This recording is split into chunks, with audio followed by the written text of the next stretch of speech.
تو آپ کو یہ اندازہ لگے گا کہ کسی بھی طریقے سے ایک مسلمان عورت کے لیے اسلام نے اس بات کی گنجائش نہیں دی کہ وہ گھر سے قدم نکالے اور بے پردگی کے ساتھ۔ میرے بھائی اور دوستو، اسلام نے تو وہ غیرت صحابیات کے اندر پیدا کیا تھا کہ مشہور صحابیہ ہیں، عبد الخبیر ابن ثابت روایت کرتے ہیں ام خلاد کے بارے میں، روایت کے بارے میں سندی اعتبار سے کچھ کلام ضرور ہے کہ ان کو خبر ملی کہ ان کے بیٹے کی شہادت ہو گئی، خبر ملی کہ ان کے بیٹے کو شہادت ہو گئی، وہ دیکھنے کے لیے آئے۔ صحابہ میں سے کسی نے کہا، ان سے عرض کیا، جیت تسالین عن ابنک، آئی ہو تم اپنے بچے کے بارے میں پوچھنے، سوال کرنے، وانت متنقبۃ، لیکن حال تمہارا یہ ہے کہ ایسے موقع پر عورت اپنا ہوش و حواس کھو دیتی ہے، لیکن تم پردے کے ساتھ آئی ہو، پورے پردے سے اپنے آپ کو ڈھانکے ہوئے ہو۔ انہوں نے جواب دیا، ان ارزو ابنی فلن ارزو حیائی، میں نے اپنا بیٹا کھویا لیکن اپنی شرم، اپنی حیا نہیں کھویا۔ میرے بھائیوں، ایک مسلمان عورت کا تقاضا یہی ہوتا ہے کہ وہ حیا کو کہیں بھی بالائے طاق نہ رکھے، وہ ہمیشہ اپنے آنچل کو سنبھال کے رکھے، اپنی حیا کو سنبھال کے رکھے، اور اپنے آپ کو جب بھی ضرورت ہو باہر نکلے تو اپنے آپ کو چادر میں لپیٹ کر کے، یا جو موجودہ زمانے کے لباس ہیں نقاب یا جلباب، اس میں نکلے۔ یہ موجودہ معاشرہ، اس کے متطلبات، یہ مغربی میڈیا اور ان کی کوششیں اور ان کے دھوکے میں نہ آئے، اور اگر آتا ہے تو جان لیجئے کہ اس کا ایمان کمزور ہوتا ہے، اس کی حیا جاتی ہے، وہ دیکھنے میں مسلمان ضرور ہے لیکن اندر سے مسلمان باقی نہیں رہتا ہے۔ دعا اس بات کی ہے کہ پروردگار عالم ہمارے اندر غیرت ایمانی پیدا کرے۔ اگر اللہ تبارک و تعالی ہمیں بیٹی دے تو ہمیں یہ تمنا ہونی چاہیے کہ ہم اس کی تربیت فاطمہ جیسی کریں گے، تاکہ اس کی گود میں پلنے والا بچہ حسین جیسا بہادر اور ایماندار ہو۔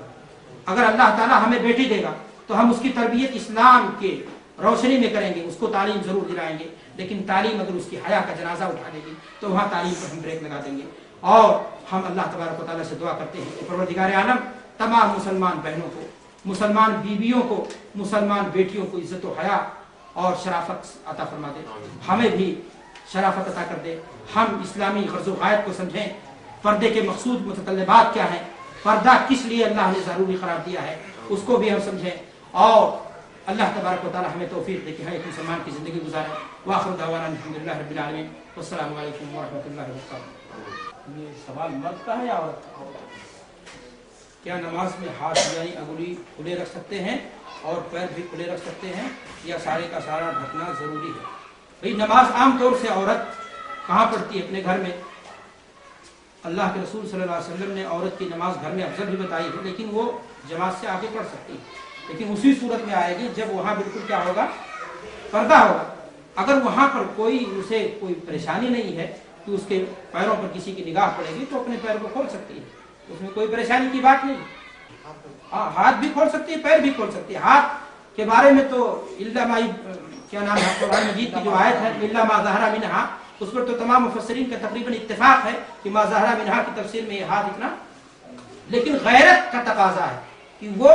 اجازت کے باوجود اپنے ہاتھ کو کالے دستانوں کے ساتھ کیا ہے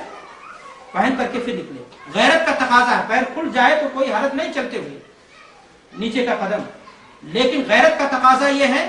کہ وہ اس کو بھی ڈھک کر کے چلے، اور یہ چیز دلیل ہے اس کی حیا پر اور اس کی شرافت پر۔ تو جب اجازت ہے تو حالت صلاۃ کھل جائے تو کوئی حرج کی بات نہیں۔ جی کوئی اور سوال ہے؟ سوال یہ ہے کہ صحیح ہے کہ اللہ کے علاوہ کسی کے آگے سجدہ نہیں کرنا چاہیے، لیکن کیا ہم شوہر ماں باپ کے آگے سجدہ کر سکتے ہیں؟ نص موجود ہے اس کے بارے میں، جو اللہ کے رسول صلی اللہ علیہ وسلم کی حدیث موجود ہے، لو كنت آمر لأحد ان تسجد لأحد لا امرت المرأة ان تسجد لزوجها، تقریباً اسی طرح کے الفاظ ہیں کہ اگر سجدہ کسی کے لیے جائز ہوتا اللہ کے علاوہ تو میں عورت کو حکم دیتا کہ وہ اپنے مرد کو کیا کرے، سجدہ۔ لیکن اللہ کے رسول نے یہ بات فرمائی کہ اگر جائز ہے ہی نہیں تو پھر عورت اپنے شوہر کا احترام کرے، عزت کرے، اور شوہر پر بھی واجب ہے کہ اپنے بیوی کا حق ادا کرے۔ آپ حق پانے کے لیے حق پہلے دے دیجئے، آپ بیوی کو اس کا حق دے دیجئے تو بیوی آپ کو اپنا پیار دے گی۔ اب رہا مسئلہ پیار میں، یہ چیز داخل نہیں کہ آپ شوہر کو کیا کریں، سجدہ کریں، اس لیے کہ یہ چیز خلاف شرع ہے اور یہ چیز گناہ سے ہے۔